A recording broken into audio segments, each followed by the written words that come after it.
Hey everybody, this is Walt Black and this is my brother Dave Marshall.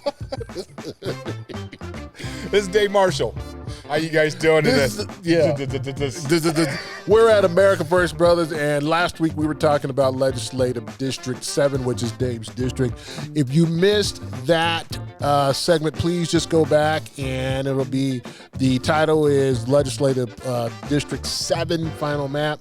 Today we're going to be talking about Congressional District 2, which is my district, and let's get into it. But before we go, make sure you smash that subscribe button so you can subscribe to the America First Brothers. So we're going to start from the northern part of Congressional District 2. As you know, Congressional District 2, it was the Congressional District 1, which was represented by Do Nothing Hollerin'. And now Congressional District 2 is bigger than 1. Yes. And 1 was as big as Pennsylvania, but this is bigger than 1. So we're going to start from the top of the most northern part of the district. The most northern town of the district is Page. And then when you come down to 89, you have Tuba City. When you go back up the 89 west, you're going to have Kayenta. That's actually northeast. Northeast. We have the Hopi Reservation also in our district, the Navajo Nation, the Apache Nation in it. When you come down to 89, we're going to have Flagstaff. So that means all of Coconino County. And that is, if you think about the rural areas of Coconino County, that's dark red. And just in the center mass of Flagstaff is blue. Then we're going to get on down to Prescott. Prescott is a dark blue. That's if you're going down to 17. Prescott is going to be on the west of the 17. And then if you keep going down, you got Payson, all right? Tonto Basin, you got, let me kind of blow that up a little bit. So you'll have Payson, we got Tonto Basin, and we go down. We go over to the east on the 60 coming out of Payson. We have Sholo. We have Snowflake. We have Holbrook, which is still in the district. Winslow, yeah, off the 40. Winslow, Pine Top Lakeside, Eager, White River. And then if you go south, we've got Globe. And I'm talking about the major cities in there, and we'll get into the little cities. Then if you go down to 60 south east, and you take that southern route to 79, which runs into Florence, you got that. We don't have Casa Grande. Don't have Casa Grande. We had it before. We don't have Casa Grande. We have the Gila Indian Reservation also in the district. Let me get this out. And let me see, the far west corner, we have Sweetwater, Maricopa City, Gila Crossing, Santa Cruz, and it runs all the way west along the Santa Cruz River going into Congressional District 7. You also, too, if you're going a little bit east, I know you want to go the bigger area, but you also have San Carlos. Yep. You've got Kearney. Yep. I don't know. I'm trying to. You don't have Mammoth, but it goes all the way over to Bylas off of the 70. Mm-hmm. Again, San Carlos, but I'm going a little bit more east. Mm-hmm. And as we're going a little bit more east and a little northeast, you have, again, you said White River. But do you also have, I don't see it on the map, do you have Round Valley? Let's check. So Round Valley, you're talking about Springerville area? Yes, we have Round Valley. We do have Round Valley. You go south some more, you got Blackwater, you got Coolidge, you got Valley Farms, Cactus Forest, man. Cactus Forest, you got along the 79, and then Price. And then you go across this big waistline over to the 77. You got Christmas. Like, you got Christmas in yours, right? I have Christmas in Christmas, Kearney, and Ray Junction. Sonora, Superior. No, Superior is not in my district. Yeah, it is. No, it isn't. No, it's not. No, it's not. It stops at. It's carved out. It's carved That's out. weird. It's carved out, but it's in yours. It's in my district. It's in your, and but then it's weird how they carved that out. Yeah, It's just a little corner. yeah, and then we have Globe. Yes. So this district right now is a 9. I'm sorry, it's a 9+ R in this district, and so this district is coming from a D +2 to a 9+ R. So again, both districts, we have strong districts because of Republican registration, people that can vote, or people that are legally allowed to vote. So a 9+ Republican, and you know the Democrat that I'm running against, Tom O'Halloran, he barely won when it was a blue state. It was a blue district. Barely won. I think he won by 2 points or 1.5 or something like that. And you know he sent a tweet out, said he's still going to run.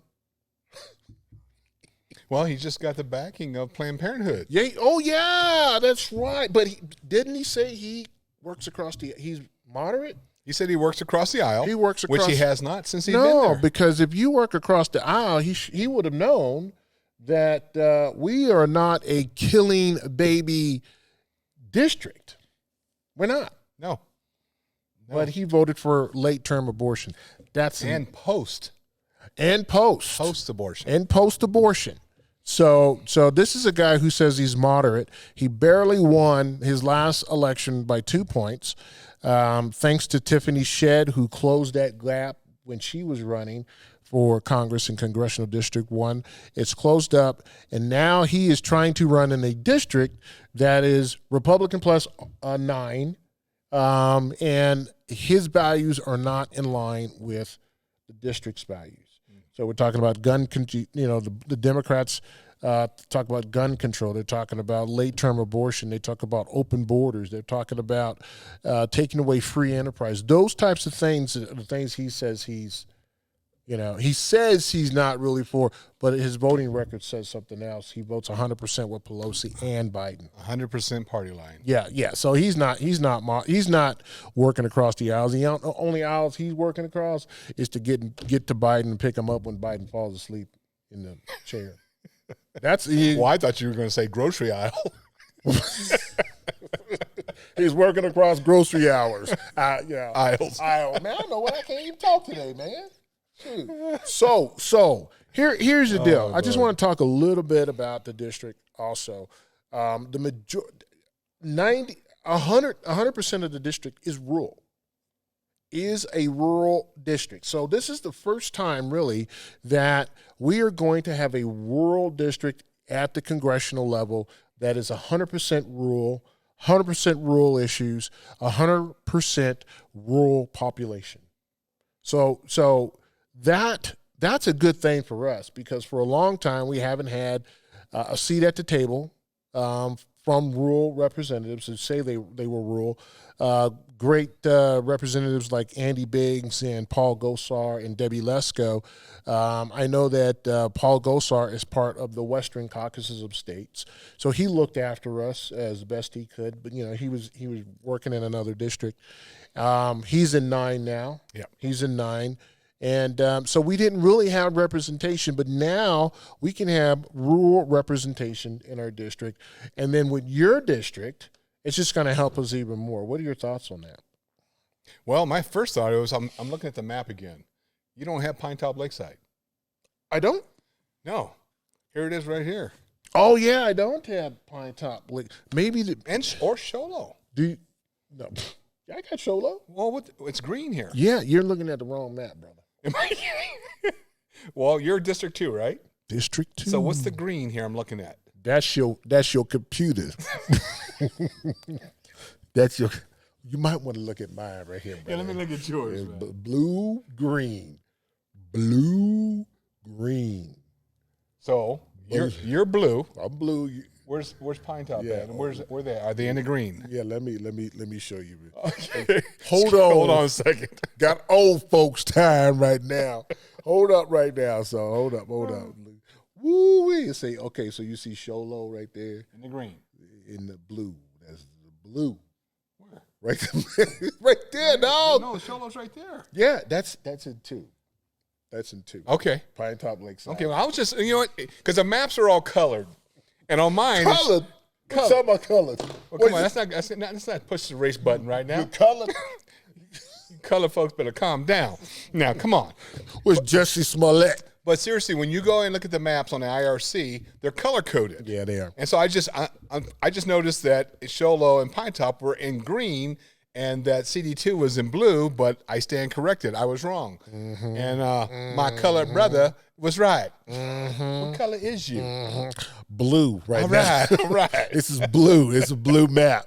Yeah, it's in there. Okay. So it's a rural district. So it's about time we had something that we had a district that represents our values and principles and things of that sort. Now, the thing about my race, we're seeing a lot of Johnny-come-latelys jump in the race, and don't live in the district, don't know the dynamics of the district, the demographics, don't know about the issues. We had one of my opponents, and I'm not going to say his name to give him free advertising. We had one of my opponents that said on the news, somebody the reporter asked him, what did they know about the district, and the guy said, I don't know anything about the district, but I'll wing it. Now, I don't think it's fair for, us as residents to have somebody that wants to run for Congress, knows nothing about the district, and says, I'll wing it. We've had Tom O'Halloran for years, and he's been winging it, and we are no better off right now. So those are the kind of Johnny-come-latelys we have, and that are running in District 2. So there was another fellow who jumped in. He lives in the district. He lives in Prescott, I believe. However, everyone else who has jumped into this race does not live in the district, knows nothing of rural, knows nothing of the issues in rural Arizona. No, they know nothing of it, but they want to represent us. I mean, that right there is just really just I don't know, chaps my hide on that. When you get somebody who doesn't live here and they say, well, I want to represent you, you say, okay, so tell me something basic about the district. Oh, well, I don't know, but I'll wing it. Well, and that should wake up the voter. Yeah, the constituents. The voter. It should wake them up. This is a person, and I don't know who you're talking about, but this is a person who just threw his hat in the ring and said, well, I'm just going to go out there and hope that they'll vote for me because I'm charismatic or whatever it may be. Yeah. But I don't know anything about your area. But, when I get elected, or if you elect me, I'll figure it out then. I'll figure it out. 2 years go by fast. Yes. That goes by fast. We don't have time at this level for people to jump in the race and not know what they're doing. We just don't have the time. We just really don't. Thanks for your service. However, you're gonna screw up our district even more than Tom O'Halloran has screwed it up. And I encourage those folks to really, really think about before they jump in. And even in your races too, I would encourage people. Well, you know what? Let me back up a little bit. I encourage, if you plan on running for office, any office, know the demographic and know the landmass and know the issues of where you're trying to represent. CD or LD7 like the back of your hand because you've lived here for years. 23 years. 23 years. And then you got some folks that have jumped in your race that don't know the district. Well, and you're right too. You're talking about those that want to jump into the race. Know, the area that you want to represent. Know the people that you want to represent. But I go a step further. Those constituents in those areas, I encourage you to vet each and every one of us. Yes. Including me. Me too. Vet each and every one of us so you would know us better. I've been in Snowflake, Taylor, and the White Mountains for 23 years. People know me up here. I'm going down in the South now. They know you down south too. And people, I didn't know that. People knew me down south. They know but you I'm down getting, south. you have to go down and you have to give the people FaceTime. You have to hear from the people, and you have to, pour out your heart to them. Yeah. Because my personal idea is that, and my purpose for running is to serve the constituents of LD7 and this state. Yep. And that's exactly, you're exactly right. And then, if y'all remember when we were talking about LD7 last week, LD7 kind of skirts around urban, but it's still rural. Yes. And that's a big deal, really, because again, the great state of Maricopa is always getting whatever they want. When we're talking about America, urban American cities or areas. Get what they want, and then rural's left out to dry.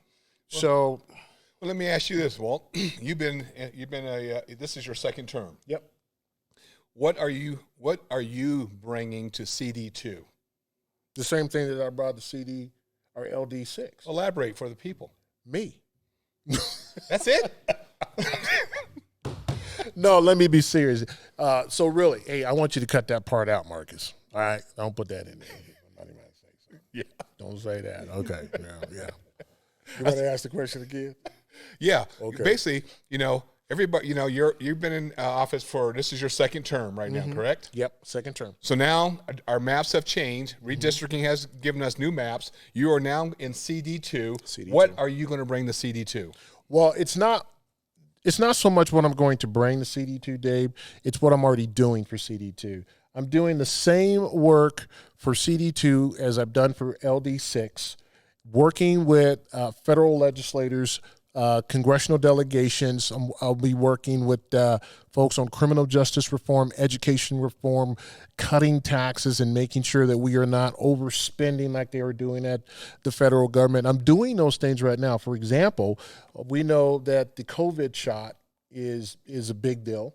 It is. And then people are losing their jobs over the COVID shot. We know that President Biden had an executive order that mandated businesses to either they get the COVID shot or they get fined. And so people in these businesses they were going to have to cut people loose. So what my bill does, it protects employees from being fired if they are forced to take the COVID shot. We also have in our district kids that are going to school that are given the shot without their parents' consent. Very illegal. That's illegal, and that's a big deal because you shouldn't even be giving aspirin to my child unless you're going through me. What this bill does, my second bill does, if a school district or a school public school or what have you gives the COVID shot or any other type of medication to the child without the parents' consent, that school district will lose a portion of their funding the following school year. Because they have no right giving kids shots. Well, we've just seen a teacher give a 17-year-old kid a shot. Mm-hmm. I can't remember where it was. I was on the East Coast, and she was arrested for this. Yeah. Now, with your bill that you're talking about, the medication, is there any parts of that bill that has criminal? Yes. Yes. Go for it. Yes. It's a class 4 felony to do that, and because it's going against parents' rights to give that child a shot. Now, there was one school in the United States somewhere they were giving pizza to kids, and then giving California giving pizza to kids, giving them so they would come take the shots, but telling them not to go tell their parents. Yes. That's illegal. That's wrong. My bill fixes that. My bill holds school districts accountable, and also those bad actors and that are given the shots. So I mean, So back to your, the long way around it. Back to your question: what am I going to bring to CD2? The same protections from the federal government and local government that I've been giving now, because it's people first, and we have to make sure that, like in voter integrity, that's a big deal. We have a voter integrity bill that's out also, and that voter integrity bill actually puts some real consequences to someone or organizations that are committing voter fraud. Well, here's a question, because I saw this online, and it wasn't addressed to me, but it was addressed to another gentleman, and it says, well, we have all these voter legislations, and we, new bills that just passed this past year, but if we have these bills and they're not being enforced, what are the bills? What good are the bills? Exactly. That's why the bills have to have some meat behind them. And that's the consequences. Either it's jail or fine or what have you. A lot of the election bills in the past, they had the consequences, but it was a misdemeanor. Okay, somebody who is filling a drop box with stacks of ballots, they would get a misdemeanor. My election bills, pieces of legislation, actually put people in prison for doing this. And in Arizona, we have truth in sentencing. You serve 85% before you are eligible for parole, or you serve straight time. So my bill speaks to the straight time. So if you get 10 years for voter fraud sentenced to you in front of the judge, you will do 10 years, not 85% of that 10 years. So we need real teeth behind legislation. And those are the only bills that I'm voting for this session. I don't want to see election integrity bills come in there that say, well, if you commit voter fraud, we're just going to put you in timeout. Yeah. That's doesn't do anything. No, these bills have to be a deterrent. Yeah. They have to be a deterrent. And because last time they weren't. People were just doing what they wanted to do, and we see that, and it's just like, come on, we got to do something. We got to be serious about it, So, well, how do we? So now, you hear a lot of people say, well, my vote didn't count last time, I'm not going to vote this time. What would you tell them? I would say vote. I would say that's a cop out. It is. I believe it 100%. Yeah, that's a cop out because a lot of times this is what I found on the campaign trail. Somebody will say that, oh, I'm not going to vote because my vote doesn't count. Then it turns out the person was never registered to vote in the first place, and they're just using that as an excuse so they don't feel they don't get busted for not registering to vote. So even if you're registered to vote and you say that I'm not going to vote because of last year's elections, then guess what? You shouldn't have voted at all because election fraud has been going on for years. Forever. Yes. Forever. So if you're going to suddenly wake up and say, oh, I'm not voting because my vote doesn't count, okay. It didn't count before. How we get it to count is making sure that we hold legislators, representatives, and lawmakers accountable and make sure the laws that they are writing have some teeth to it. Especially the Secretary of State. Oh man. We need to be able to do that. So I'm saying go vote. If you are able to vote and you are legal to vote, go and vote. We need you to vote. We need you to vote. And I'll be honest, in 2020, I voted and my vote didn't count. And I've been voting most of my life. Hello, I'm in my I won't date myself, but I'm old. But I'm 22. He sounds like it today. I do. But I voted, and then I come to find out that my vote didn't even go through. I had to re-register. Yeah.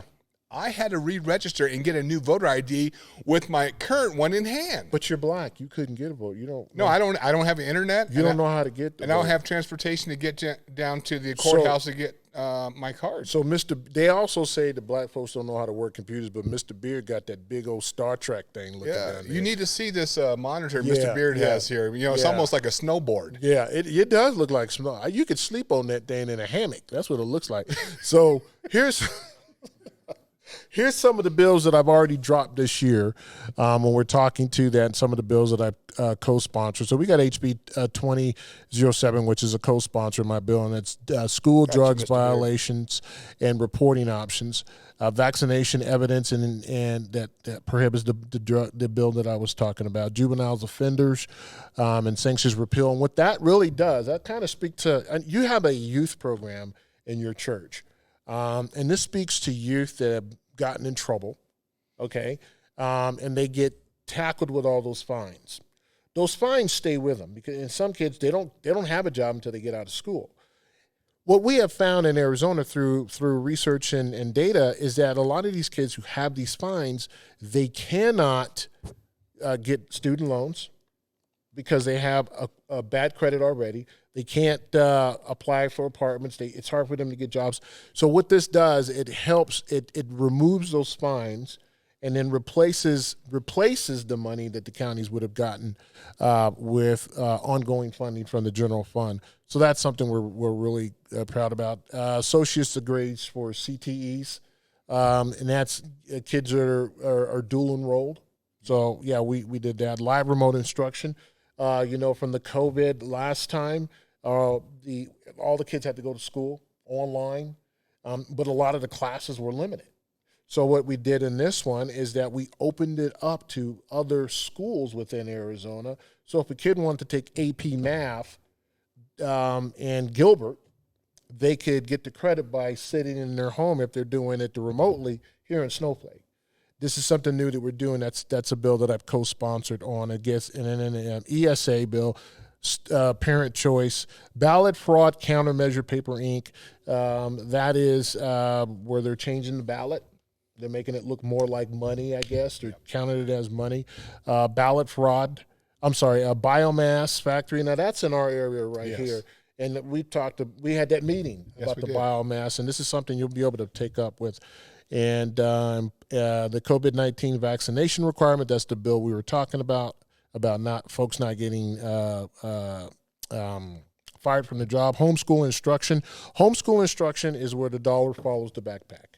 So a lot of times the dollar just, if you homeschool your kid, the dollar or those dollars don't come to you. Those dollars still go to the public school.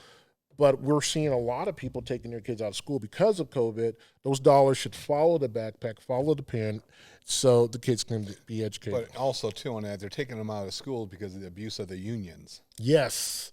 Yeah, the unions are taking over the school. And then finally, the last two are medical procedures prohibited, and that is addresses the COVID, and then the religious exemption.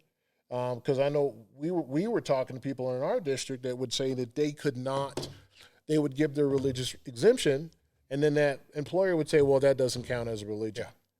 Yeah. Now, no. So you're a pastor. How does that work? How does a person get away for doing that, for saying that? I mean, I come to you with my religious exemption as a pastor and a man of God. Which should be the response?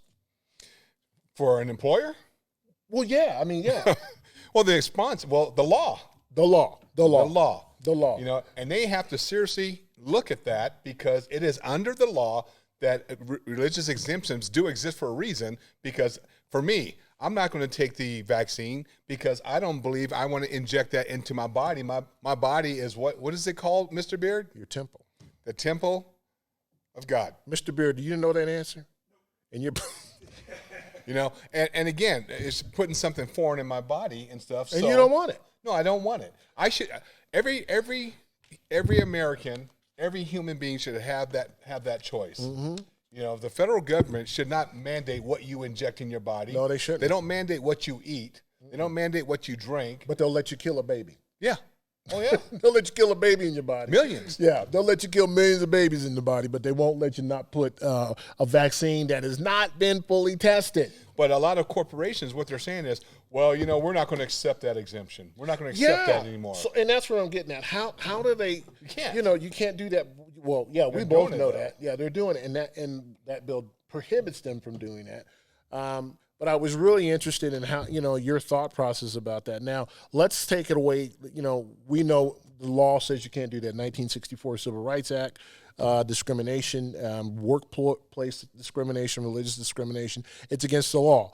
Let's move beyond that now. As a pastor, someone comes to your church and says, listen, I want to go to your church, but I used to be another religion. Do you turn that person away, or do you judge what religion is real or what religion is not? No, not at all. I've had people. Matter of fact, a couple young ladies came in one time, mm-hmm. and they says, "Hey, we were at a church in town, and we weren't accepted because we're lesbians." Yep. And the girl asked me personally. She says, "Would you accept us?" Mm-hmm. I says, "Yeah." This is the house of God. God loves everybody. Yeah, God accepts you. Yeah, He loves everybody. God accepts you. And we're called to love you. Exactly. I go, you are welcome here. Exactly. And I thought it was a test. I thought they just did the test, but they showed up and started coming to church. Really. So yeah, and that's what I'm getting at. We are having employers that are not experienced pastors as yourself saying what is a religious exemption and what's not, picking and choosing winners or losers in this mess. So what my bill does, it wipes all that out. They can't do that. If a person has a religious exemption, it has to be accepted regardless of the religion. Okay, and an employee can't fire someone because they didn't get a shot. Yeah. They have to mitigate, and they're going to have to do some different things. But depriving someone of life, liberty, and the pursuit of happiness simply because this political football of COVID is kicked down the road every time it's just unconstitutional. It doesn't do what it's supposed to do, and it's just hurting Americans. Well, we need to follow SCOTUS because the Supreme Court has just received a lot of hearings just yesterday. Yep. And in regards to the mandates, in regards to OSHA, and so we don't know how long it's going to take, but they have they were adjudicating yesterday, and so we'll find out hopefully within a matter of weeks, maybe months, what the outcome will be. Are they going to squash OSHA? Are they going to squash the mandate? Because again, the mandate is unconstitutional. Unelected bureaucrats are making laws in this country. OSHA has no business making that medical decision on a person's right to work. Well, they're not even medical doctors. No, they're not. Their position is for workplace safety. Workplace safety. That is it. I don't see anything in there about medical stuff, about vaccinations, about none of that stuff.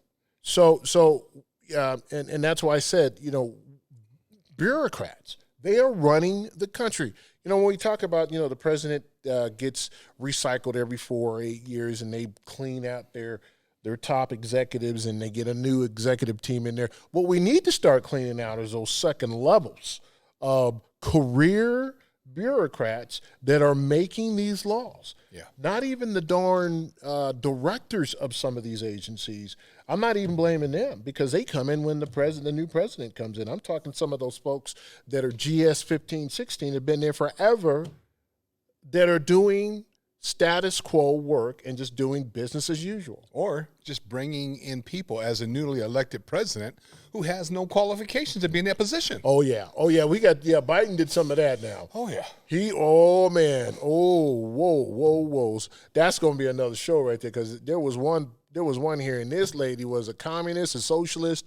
She wanted a national bank and all this stuff. I think she was going to be tapped for treasurer. And they were like, Senator Kennedy, the guy from the South. Oh, yeah. He says, when I read your bio, I think I'm reading something from a communist manifesto. That's what he said, too. I was like, holy smokes. And you still sitting out there? So, yeah, it's a rush. It's a rush on us. I want to talk about, I saw this, I know really, how much time we got, Mr. Beard? We passed it. We're over. Oh, okay, well. Well, everybody, that's the end of the show. We got 5 minutes. Okay. Really quickly. The Jesse Smollett. Yes. Is that how you say his last name? Smollett. Yeah. We're going to talk a little bit more about him next episode. Next week when we see this, we'll talk about him. But Dave Chappelle did a skit about it, and maybe we could bring it up on the next one. Are you able to do that, Mr. Beard? Okay, but it has some cuss words in it, so I don't know if we should do that or not. Can you bleep them? We can always warn them too. Yeah, can you? Okay, well, yeah, I don't know because you got Lisa. She might. I'll blame you. No. We can blame Mark. We can blame Mr. Beard. We'll blame him. But I don't want we'll work that. But they did this skit about him, man. But the thing is, this guy, he gets sentenced this month, I think. Yeah. To what? A slap on the hand. Probably. A slap on the hand. Yeah. I'll be surprised if he gets any time. Yeah. He may just get probation. some community service, working at, I don't know. Well, he deserves some time though, because he wasted the court's time. Yeah. He wasted the detective's time. They gonna give him community service at Subway. Oh, real quick, man. Hold up. What black person do you know will leave their house in sub-degree weather at 2 o'clock in the morning to go get a Subway? And what mega is gonna be out there street looking for somebody looking to for lynch. Jesse. Walking around with a bucket. Come on, man. What person walking around 2 o'clock in the morning with a bucket of bleach and a rope looking for Jesse? I mean, black people don't even eat Subway, man. Come on.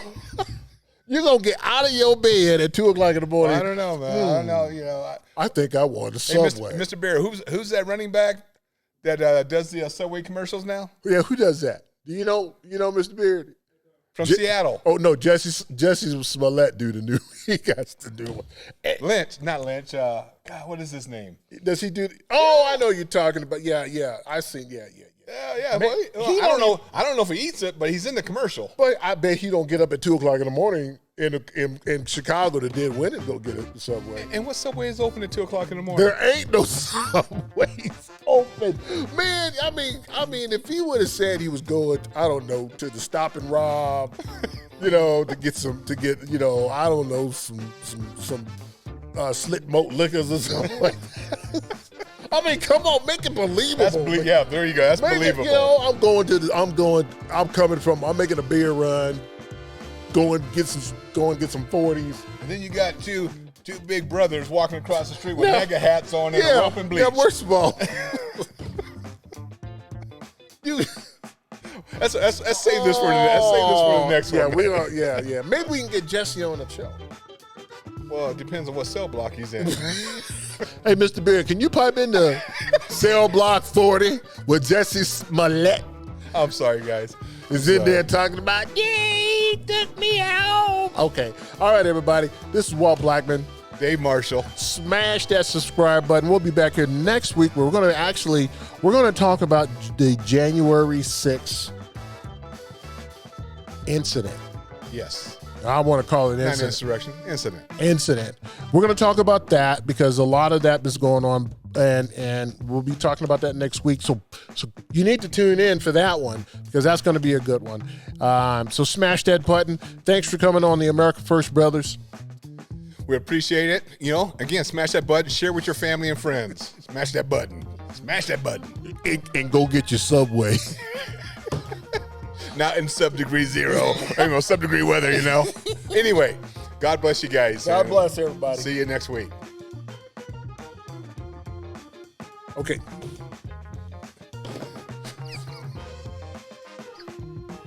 Come on, man. We serious, dog. Let's get real. This is real. Let's get real. This is about the streets. Homie. Okay. All right. Ready? Hey, everybody. It's Walt. Man, y'all. Hey, you should save these for the bloopers. You did? Yeah. Okay. We should do put a blooper on once. I don't know. But okay, here we go. All right, get serious, dog. We from the street. What street? Main Street. With us. Okay. All right. Hey, everybody.